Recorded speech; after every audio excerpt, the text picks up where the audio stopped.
ආයිබෝන් කියලා පිළිගන්නවා සියලුම දෙනාම ඉලෙක්ට්‍රොනික්ස් ડોක්ටර් YouTube channel එක වෙනුවෙන් වීඩියෝ එක බලන්න කලින් අනිවාර්යයෙන්ම රතු පාට subscribe button එක ඔබලා subscribe කරන්න අමතක කරන්න එපා. ඒ වගේම ඊළඟ වීඩියෝ එක දාද්දි notification එක ළඟටම ගෙන්න ගන්න bell icon එක click කරන්න.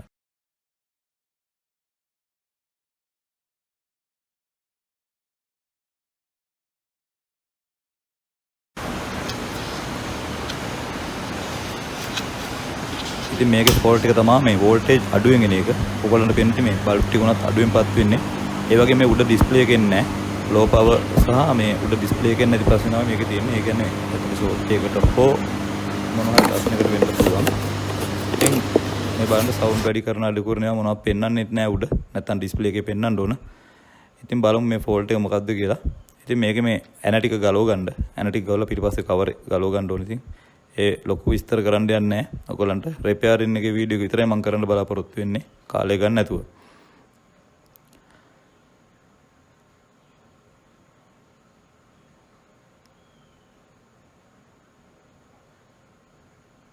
ඉතින් දැන් මේ ඇනටික් ගලව ගත්තට පස්සේ මෙන්න මෙහෙමයි තියෙන්නේ.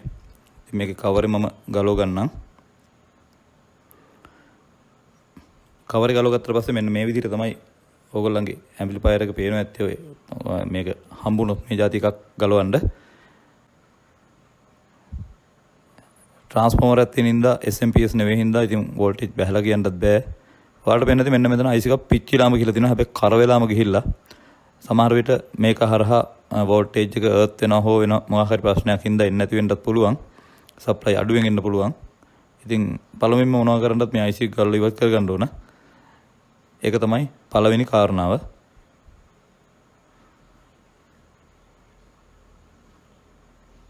ඉතින් මේ වයර් ටික ගලවලා මේ සර්කිට් බෝඩ් එක මම ඉවත් කරගන්නවා. පරිස්සමෙන් කරගන්න. නැත්නම් එහෙම හදිස්සියට වයර් කඩාගෙන එහෙම කරගන්න එපා.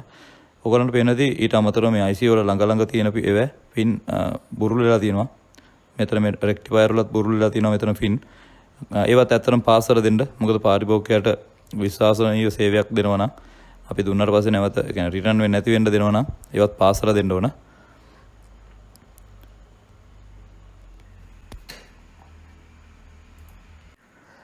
ඒ වගේම මේ සර්කිට් එකේ පොඩි සර්කිට් එකක් තියෙන්නේ.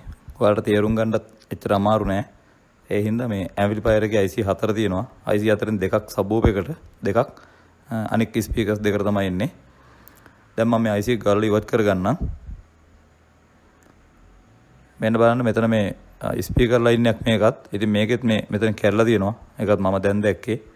ඉතින් ඒ වගේ තියෙන ඒවාත් පොඩ්ඩක් රිපෙයාර් කරලම ඒගොල්ලන්ට හයි කරලා දෙන්න. හයි කරලා දෙනකොට ඉතින් මම මේක සාමාන්‍ය විදිහට පාස් ගන්නම් මේ ගැලවිලා තියෙන ටික.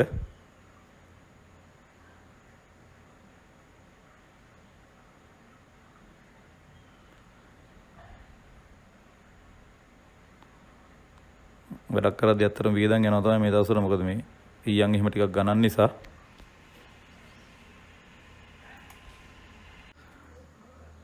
ඉතින් මේ ටික මේ ඊයන් ටික මම අයින් කරලා මෙතනින් මේ IC එක ගලව ගන්නවා. ඉතින් මේ IC එක ගලව ගද්දි පොඩ්ඩක් බලන්න මේ සාමාන්‍යයෙන් පාත් එහෙම කඩා ගන්න නැතුව ගලව ගන්න. ඉතින් කලින් මේ IC එක මාරු කරලා තියෙනවා කියලාත් මට පේනවා. බෝඩ් එකත් මෙතන පිච්චිලා වගේ තියෙන ගතියකුත් පේනවා. ඉතින් මෙතන පොඩ්ඩක් ඉතින් සුද්ධ කරලා එහෙම IC එක හයි කරගන්න. මේ මෙතන මේ ෆින්නර් එහෙම වල පොඩ්ඩක් එහෙම ඊයන් හිටින්න පුළුවන්. ඒතකොට උඩ තියෙන IC එක දාගන්න බැරන උඩින් එනකොට. ඒ හින්දා ඒවත් පොඩ්ඩක් සුද්ධ කරලා දාගන්නකොට දාගන්න. මේ තියෙන පිච්චිච්ච IC එක TDA 2030 IC එකක් මේක. මේ තියෙන අලුතෙන් මම ගෙන්න ගත්ත IC එක. හැබැයි ඒක නම් කට්ට කළු වෙලා ගන්න දෙයක් නැතුව තියෙන්නේ. ඉතින් මේක ෆින් එකම හොඳට සුද්ධ කරලා දාගන්න. හේතුව තමයි ඔක්සයිඩ් දාලා තියෙන විදිහට දාන්න එපා. දැම්මොත් එහෙම මේක ඊයන් ටික පාස් ගන්නත් බෑ. මේක වැඩ කරන්නේත් නැහැ.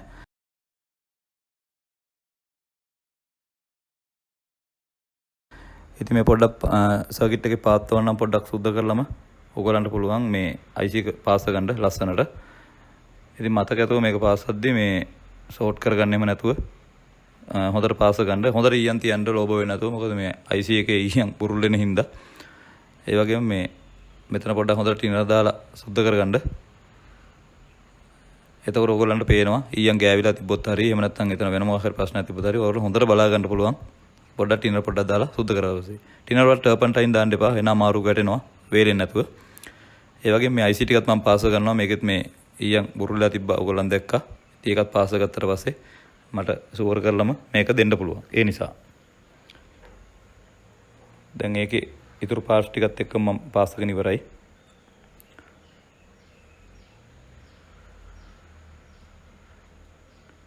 දැන් මේක මම සම්බන්ධ කරගන්නවා මේ බෝඩ් එකට සම්බන්ධ කරගන්නවා මේකේ තිබ්බ මේක පිටිපස්සේ කොටසට වයර් ටිකත් පරිස්සමෙන් ගහ ගන්න ඕනේ. ඇත්තටම ඉස්සෙල්ලා මේක මම මෙතෙන්ට ඇන ටික දාන්න කලින් කෝකට චෙක් කරගන්නවා. මොකද සාමාන්‍යයෙන් ඕනම එකක් සවි කරන්න කලින් චෙක් කරගන්න එක වඩා හොඳ හින්දා. මොකද නැවත ගලවන්න බැරි හින්දා.